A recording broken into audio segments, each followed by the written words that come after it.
और अब इसको हरे धनिया से गार्निश कर देंगे। ये सब्जी देखने में जितनी सुंदर लग रही है, खाने में भी उतनी टेस्टी और हेल्दी है। इसको रोटी चावल किसी भी चीज़ के साथ सर्व कर सकते हैं। नमस्ते, मैं सुमन लता दीक्षित। आज मैं अपनी किचन में टिंडे की ग्रेवी वाली सब्जी की रेसिपी शेयर करूंगी।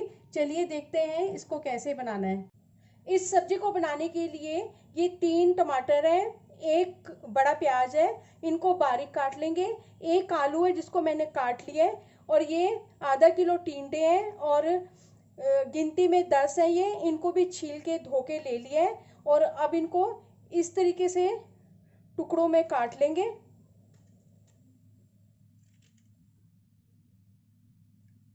इसी तरह से मैं सारे टिंडे काट लूंगी।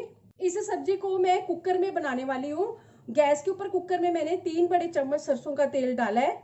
इसमें मैं ये आलू डाल दूंगी और इनको शैलो फ्राई कर लेंगे। आलू फ्राई हो चुके हैं, इनको निकाल लेंगे। आधा छोटा चम्मच जीरा डाल देंगे। जीरा भून जाने पर प्याज डाल देंगे कटा हुआ। प्याज को ट्रांसपेरेंट होने तक लगातार चलाते हुए भूनेंगे।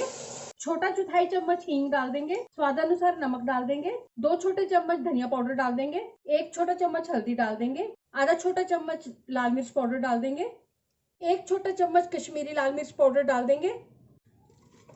मसाले भून जाने पर टमाटर डाल देंगे। तेल अलग हो जाने तक इनको अच्छी तरह से भूनेंगे। अब इसमें गार्लिक भी डाल देंगे और गार्लिक को भी मसाले के साथ अच्छी तरह से भूनेंगे। इसमें टिंडे और आलू डाल देंगे और अब इनको भी मसाले के साथ 2-3 मिनट भून लेंगे अच्छी तरह से। और अब इसमें पानी डाल देंगे 2 कप। कुकर का ढक्कन लगा के इसको पकने के लिए रख देंगे। 1 विसल आने के बाद मैंने गैस की फ्लेम को बंद कर दिया था और फिर इसको अपने आप ही ठंडा होने दिया। और अब सब्जी को चेक करते हैं। आलू भी अच्छी तरह से गल चुके हैं, इनको पहले फ्राई भी किया था, और टिंडे भी पक चुके हैं। आधा छोटा चम्मच गरम मसाला डाल देंगे, अच्छी तरह से मिक्स कर देंगे। अगर आप मेरे चैनल पर पहली बार है तो इसे सब्सक्राइब कर देना, बेल को प्रेस कर देना, जिससे आपको मेरे आने वाले वीडियो की नोटिफिकेशन मिलेगी। और अगर आपको मेरी रेसिपी अच्छी लगती है तो इसे लाइक कर देना और ज़्यादा से ज़्यादा इसको शेयर कर देना। और कमेंट सेक्शन में ज़रूर बताना ये रेसिपी आपको कैसी लगी। थोड़ा सा हरा धनिया अभी डाल देंगे और इसको मिक्स कर देंगे। सब्जी बनकर तैयार है। टिंडे की ग्रेवी वाली सब्जी बनकर तैयार है। चलिए मिलते हैं अब एक अच्छी सी नई रेसिपी के साथ। बाय।